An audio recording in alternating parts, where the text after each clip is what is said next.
আমাদের রোজা রাখা প্রয়োজন আছে না নেই? আছে তো? আমরা 30টা রোজা রাখবো। আল্লাহ পাক আমাদেরকে তৌফিক দান করুন। সবাই বলি আল্লাহুম্মা আমিন। এই রমজান মাস সম্পর্কে একটি কালাম আমি গিয়ে শোনাবো ইনশাআল্লাহ, মনোযোগ সহকারে শুনবেন। রমজান এলো ভাই, মাগে রমজান, খোদারি রহমত ঝরে অফরাত। রমজান এলো ভাই, মাগে রমজান, খোদারি রহমত ঝরে অফরাত। রমজান এলো ভাই, মাগে রমজান, খোদারি রহমত ঝরে অফরাত। মাগফিরাত নাজাতের নিয়ে পেগাম, মুমিনের তারে তারে দিচ্ছে স্লোগান। মাগফিরাত নাজাতের নিয়ে পেগাম, মুমিনের তারে তারে দিচ্ছে স্লোগান। মুমিনের জবান, মুমিনের ধ্যান, মুমিনের জবান, মুমিনের ধ্যান, দাও প্রভুর ইবাদতে আনজাম। রমজান এলো ভাই, মাগে রমজান, খোদারি রহমত ঝরে অফরাত। আমার আল্লাহ পাক রব্বুল আলামিন এই মাসকে 3 ভাগে ভাগ করলেন। কয় ভাগে? 3 ভাগে।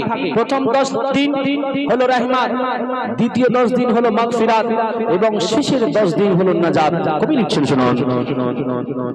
প্রথম 10 রহমত, মাঝে মাগফিরাত, শেষের 10 রাখে আল্লাহ নাজাত। প্রথম 10 রহমত, মাঝে মাগফিরাত, শেষের 10 রাখে আল্লাহ নাজাত। খুলে যাবে কিসমত, করিলে মোনাজাত, চেনাও মন খুলে মনের চাগাত।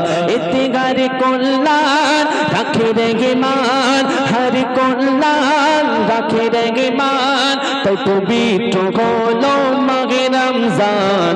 রমজান এলো ভাই, মাগে রমজান, খোদারি রহমত ঝরে অফরাত। রমজান এলো ভাই, মাগে রমজান, খোদারি রহমত ঝরে অফরাত। তারপর শুনবেন, একদল মুমিন মুসলমান তারা এই মাসের মধ্যে দেখবেন,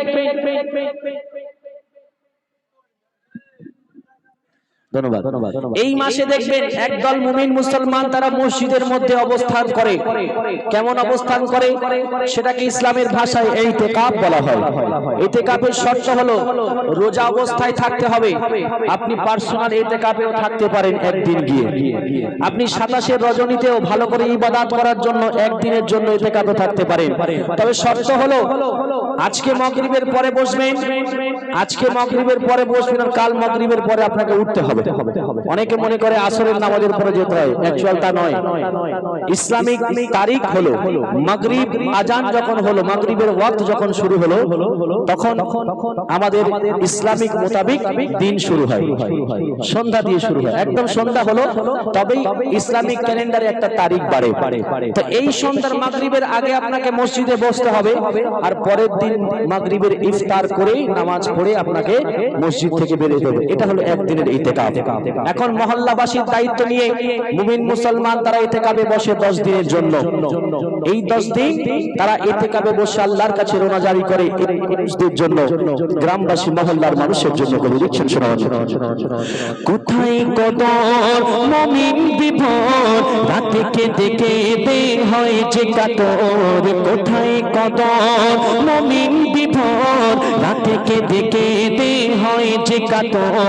ধরলে সবর পাবে কদর, খুলে যাবে তোমার ভাগ্যের দোর। কোথায় কদর মুমিন বিভোর, রাতে কেঁদে কেঁদে হয় যে কাতর। ধরলে সবর পাবে কদর, খুলে যাবে তোমার ভাগ্যের দোর। হয় হর মুশকিল আসান চারিদিকে আমার, হর মুশকিল আসান চারিদিকে আমার। বাধা আছে ইবলিস শয়তান। রমজান এলো ভাই, মাগে রমজান, খোদারি রহমত ঝরে অফরাত। রহমান এলো ভাই মাঘে রমজান খোদারি রেগে মাটি ঝরে ফুরাত। তারপর শুনবেন, আমি আপনি সবাই এখানে যারা উপস্থিত হয়েছি, কেউ মিডল ক্লাস থেকে বিলং করি, কেউ আবার দিন দুঃখী, কেউ আবার রিচ ম্যান। যারা দেখবেন মালিকে নিসাব, ইসলামিক ভাষায় বলে মালিকে নিসাব, অর্থাৎ আল্লাহ পাক যাকে ধন সম্পদ দিয়েছে অতিরিক্ত, এই মালিকে নিসাবদের কাছে যে সমস্ত দিন দুঃখী গরিব মানুষ আছে, এদের হক ওদের টাকার মধ্যে আল্লাহ পাক ঢুকিয়ে রেখেছে। মানুষ মনে করে আমি ইনকাম করেছি, এই টাকার হক আবার আমাকে দিতে হবে। আচ্ছা, আপনি একটা মানুষ, কি আছে আপনার মধ্যে? আপনার চেয়ে দেখতে সুন্দর গরিব বাড়ির মানুষ হতে পারে না? পারে না? গরিব মানুষরা দেখতে সুন্দর হতে পারে না বড় লোকের চেয়ে? হয়। এখন আপনাকে যদি এত টাকা আল্লাহ দিতে পারলো, ওই গরিব মানুষটা কি আল্লাহ দিতে পারতো না? তাহলে আপনাকে কেন দিল? আপনাকে পরীক্ষা করার জন্য, নিগড়ে দেখার জন্য। আর ওকে দেয়নি, ওর নসিব ভালো, 500 বছর আগে আপনার চেয়ে জান্নাতে চলে যাবে। কারণ গরিবদের হিসাব কম। আল্লাহ রাসূল বলেছেন, আমি আমার গরিব উম্মতকে নিয়ে 500 বছর আগে জান্নাতে চলে যাব। আর যাদের পয়সা আছে, খুব ঝামেলা আছে, সব হিসাব দিতে হবে তো নাকি? আজকে দেখবেন এই কমিটি এত টাকা খরচ করেছে, মানুষের কাছে চাঁদা কালেকশন করেছে, বেচারাদের এতদিন পরিশ্রম যা কিছু হয়েছে, কাল সকালে সবাই টাকা পয়সা নিয়ে চলে যাবে। এরা আবার কাল কি হোক, পরশুদিন হোক, আবার সবাইকে ডেকে হিসাব দিতে হবে। হবে না? এদের আবার হিসাব দিতে হবে। তাই টাকা থাকলে জ্বালা বেশি। কবি লিখছেন যে আমরা যারা গরিব মানুষ, আমাদের পাশের বাড়ির যারা বাচ্চারা ঈদের দিন জামা পরতে পারে না, রমজান মাসে ইফতার খোলার জন্য ভালো ইফতারি পায় না, ভোরের বেলা খাওয়ার জন্য ভালো সাহারি পায় না, আর আমি মালিকে নিসাব যদি বিভিন্ন সুন্দর সুন্দর জিনিস খেয়ে রোজা করি, ইফতার করি, তাহলে আমার রোজা কিন্তু কাজে লাগবে না।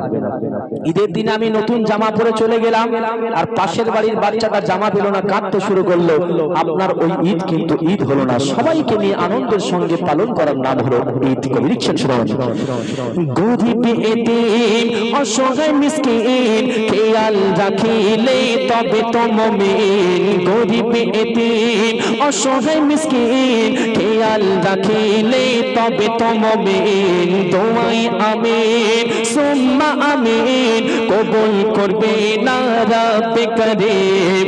আমিরুল ইসলাম তুই বড়ই নাদান, আমিরুল ইসলাম তুই বড়ই নাদান, ভাবিস না কেন সবাই সমান। রমজান এলো ভাই মাঘে রমজান খোদারি রেগে মাটি ঝরে ফুরাত। রমজান এলো ভাই মাঘে রমজান খোদারি রেগে মাটি ঝরে ফুরাত। মগফিরাত নাজাতের নিয়ে পেগাম মুমিনের দারে দারে দিচ্ছে স্লোগান। মগফিরাত নাজাতের নিয়ে পেগাম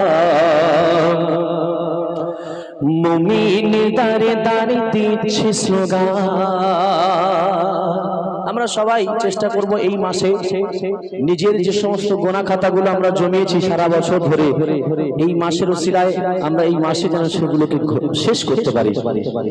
যদি কোনো মানুষ রমজান মাস পেল কিন্তু তার গোনা মাফ করতে পারলো না, সেই তার চেয়ে হতভাগা আর কেউ হলো না, আল্লাহ রাসূল বলেছেন। তাই আমরা চেষ্টা করব এই মাসে নিজেদের যে সমস্ত গোনা আমরা করেছি, নিজেরা অবগত আছি ইনশাআল্লাহ, সেই গোনা থেকে আল্লাহর কাছে পানাহ চাওয়া। আল্লাহ পাক বড়ই দয়াবান, তিনি কবুল করে থাকেন এবং মাফ করতে বেশি পছন্দ করেন। যাই হোক, আপনারা শুনুন, এরপরে আরেকটি কালাম আমাকে রিকোয়েস্ট করেছিল।